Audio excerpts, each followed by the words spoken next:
Hello, welcome back to the channel.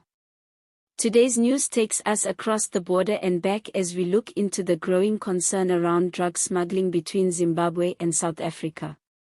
Authorities say it's a two-way menace that's been fueling addiction, corruption, and organized crime on both sides of the border.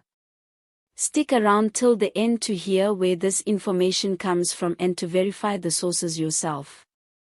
And if you haven't already, please hit that subscribe button and turn on notifications so you don't miss any of our latest updates. Now, let's get into it. The smuggling of drugs between Zimbabwe and South Africa isn't new, but it's becoming more dangerous and sophisticated. Law enforcement officials have been battling syndicates that move illegal substances across the Beitbridge border, one of the busiest land crossings in southern Africa. This isn't just a one-way issue. Drugs move from South Africa into Zimbabwe and from Zimbabwe into South Africa, depending on demand and price. Officials describe it as a constant back-and-forth flow that's hard to control because smugglers keep changing tactics. Recently, several arrests have drawn attention to the scale of the problem. In one case, South African police intercepted a truck carrying concealed packages of crystal meth believed to have originated from Zimbabwe. Just a few weeks later, Zimbabwean authorities caught a cross-border courier carrying heroin and cocaine reportedly sourced from South Africa. The quantities may seem small in some cases, but the combined street value runs into millions of rand. Behind this trade are well-connected networks that rely on poor border security, desperate job seekers, and corrupt officials. Some smugglers use delivery trucks, others rely on private vehicles, and some even cross on foot through bushy, unmonitored paths known as illegal crossing points. These routes are popular for moving goods, but they've now become pipelines for drug trafficking. According to security analysts, South Africa's advanced road networks, larger population, and urban centers make it a prime market for hard drugs. Zimbabwe, on the other hand, serves as both a source and a transit route. Some of the drugs entering Zimbabwe continue toward Mozambique, Zambia, or even Malawi, making it part of a bigger regional web of smuggling. This makes law enforcement's job even harder, as shutting down one route simply shifts the problem elsewhere. Police have been working closely with the South African Revenue Service, the Hawks, and their counterparts in Zimbabwe to identify these smuggling routes and stop the trade. But as one officer put it, for every trafficker caught, there are 5 more finding new ways to cross. Border patrols are often undermanned, and resources are stretched thin. Corruption also plays a role, with some officials allegedly accepting bribes to turn a blind eye. The human impact of this illegal trade is severe. Communities in both countries are reporting an increase in drug abuse among young people.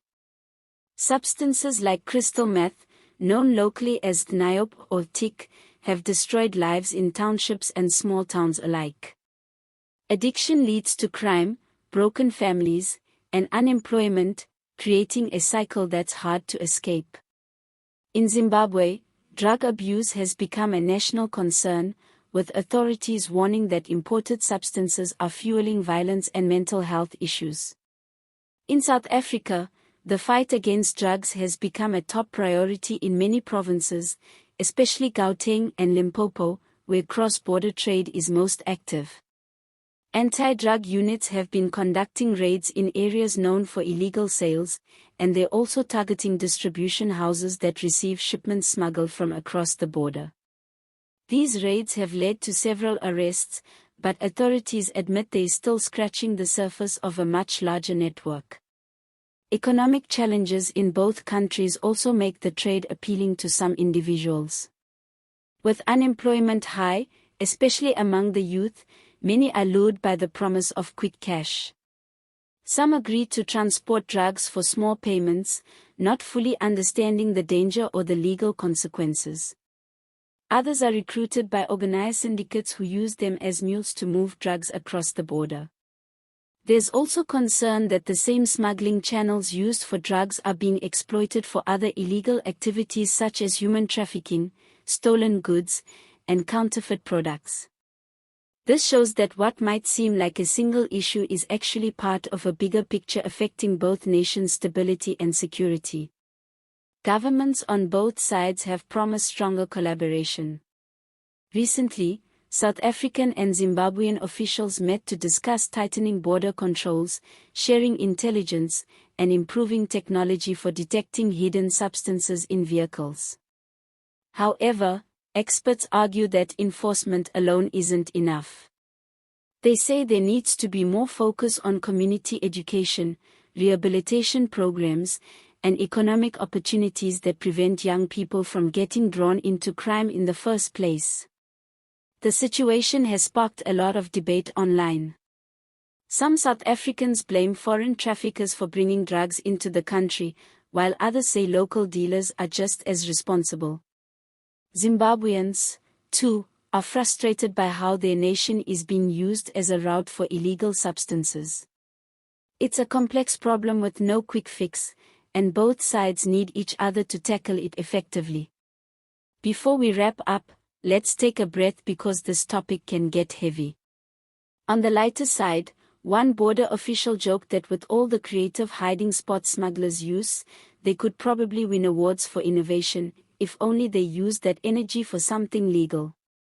Another officer said he's seen people try to hide drugs inside vehicle tires, loaves of bread, and even in baby formula tins. Clearly, some people have too much imagination and too little sense.